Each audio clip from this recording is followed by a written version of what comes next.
सभी भक्तों को श्री शिवाय नमस्तुभ्याम। हर हर महादेव। ओम नमः शिवाय। जय महाकाल। शिवाय नमः ओम। तो आप जैसा कि जानते हो, हम कर रहे हैं श्री पार्थिव शिवलिंग पूजा, जो कि पूरे सावन होने वाली है। पूरे सावन हम पार्थिव शिवलिंग की पूजा कर रहे हैं, 5 कंकर वाली पूजा भी कर रहे हैं। ये 5 कंकर जब आपकी पूजा पूर्ण हो जाए, सावन के अगले दिन यानी कि मंगलवार 20 अगस्त के दिन उठाकर अपने घर में रखना, कहीं वृक्ष के नीचे मत छोड़ना, क्योंकि आपने इनको शिव मानकर पूजा करी है। तो आपको इन सभी को अपने पास में रखना होगा। प्रतिदिन यदि आप इन पे जल भी समर्पित करते हो, जल समर्पित भी नहीं कर पाते तो प्रणाम भी करते हो, तो बाबा भोलेनाथ आपकी वो सभी मनोकामनाएं 3 महीने के अंदर अंदर पूर्ण कर देंगे, जिस मनोकामना को बोलते हुए आपने ये पूजा की है। यदि पूरे सावन ना कर पाए तो जो फिर सावन के बाकी दिन शेष है, तो जैसे आज है 3 अगस्त और ये कल की पूजा है जो हम आज अपलोड कर रहे हैं। तो 3 अगस्त आज यदि आप ये वीडियो देख रहे हैं, अब आज पहली बार सुन रहे हैं मेरी, तो वीडियो को लाइक करके चैनल सब्सक्राइब करके वीडियो को शेयर कर दीजिए और बचे हुए 16 दिन इस पूजा को कर लीजिए। 16 दिन ना कर पाए तो सावन के कोई भी 5 दिन इस पूजा को अवश्य ही कीजिए। 5 विशेष दिन कर सकते हैं या फिर आप इस पूजा को लगातार 5 दिन भी कर सकते हैं। बाबा निश्चित रूप से आपको फल प्रदान करेगा।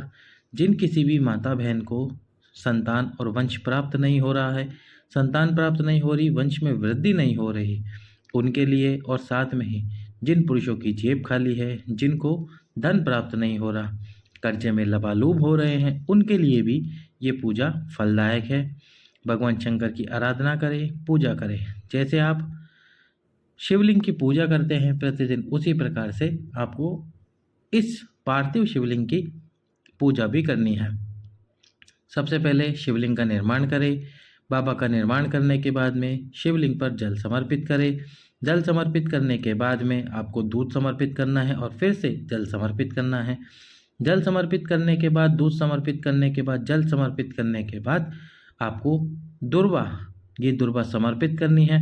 दुर्वा क्यों समर्पित की जाती है? दुर्वा इसलिए समर्पित की जाती है ताकि आपकी यदि नौकरी के योग नहीं बन रहे, आपको धन प्राप्त नहीं हो रहा, या आपका कोई जॉब इंटरव्यू है, आप उसमें सफल हो और बाबा की कृपा से नौकरी को प्राप्त करें। कनेर के पुष्प समर्पित करें। उसके बाद कनेर के पुष्प क्यों समर्पित किए जाते हैं? वो इसलिए किए जाते हैं ताकि आपके घर में कलेश ना मचे, आपके घर में भाई भाई में विवाद ना हो।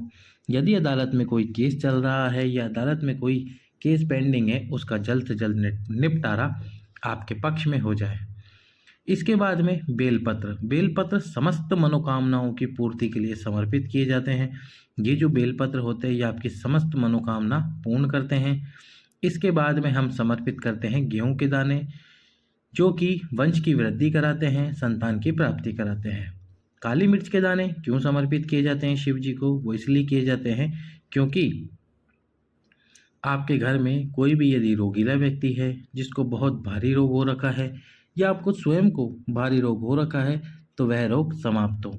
इसके बाद किसी भी वृक्ष की 5 पत्तियां, जिसमें हमने सहजन या सुरजने के वृक्ष की पत्तियां ली है, ये झूमर के बराबर है। यदि आपको शुगर की बीमारी है तो आप इन पत्तियों को समर्पित करने के बाद में शिवलिंग से उठा लीजिए और उठाने के बाद में इन पत्तियों को 1 लीटर पानी में उबाल लीजिए। जब पानी आधा रह जाए तो इन पत्तियों के पानी को छानकर इस पानी को किसी पात्र में भरकर रख लीजिए। इसके बाद में आपको उस पानी को प्रतिदिन पीना है। आपकी जो शुगर की बीमारी होगी, आपका जो रोग होगा, वह पूरी तरह से समाप्ति की कगार पर आ जाएगा। इसके बाद किसी भी वृक्ष की 5 पत्तियां समर्पित करें, जो आपकी समस्त मनोकामनाओं को पूर्ण करेंगी। पीपल के पत्ते समर्पित करें। पीपल के पत्ते पिपलेश्वर और पातालेश्वर महादेव के नाम से समर्पित करें। ये पीपल के पत्ते आपको समस्त मनोकामनाएं पूर्ण कराएंगे। केवल एक दिन, रविवार के दिन पीपल के वृक्ष के पत्ते ना तोड़ें, बाकी 6 के 6 दिन आप पीपल के वृक्ष के पत्ते तोड़ सकते हैं। इसके बाद में जब पीपल के वृक्ष के पत्ते आपने तोड़ लिए हैं, उनको समर्पित कर दिया है, सभी वस्तुएं समर्पित कर दी है, तो 2 कलश जल समर्पित करें। शिवलिंग बनाने के बाद में 2 कलश जल उसी समय समर्पित ना करें। ऐसा क्यों? क्योंकि यदि आप शिवलिंग पे सीधे ही 2 कलश जल समर्पित कर दोगे तो जल समर्पित करने से शिवलिंग की मिट्टी बह जाएगी और आप फिर पूजन अर्चना नहीं कर पाओगे। इसलिए पहले आप वस्तुएं समर्पित करें, इसके बाद में यदि धन कामना है तो कुबेर भंडारी कुबेरेश्वर महादेव, यदि संतान वंश कामना है तो तुबरुकेश्वर कृष्णेश्वर महादेव के नाम से 2 कलश जल एक साथ समर्पित करें। इसके बाद में आप दीप प्रज्वलित करें। दीप प्रज्वलित करने के बाद जब दीप प्रज्वलित हो जाए, इसके बाद में जब दीप ठंडा हो, बाबा से कामना करते हुए जब दीप ठंडा हो जाए तो शिवलिंग का आपको विसर्जन कर देना है। विसर्जन करने से पहले आपको जो शिवलिंग पे आपने चंदन लगाया है, जो भी वस्तुएं समर्पित की है, उसका टीका अपने मस्तक पर, अपने कंठ पर, अपने उदर पर यानी कि पेट पर अवश्य ही लगाएं।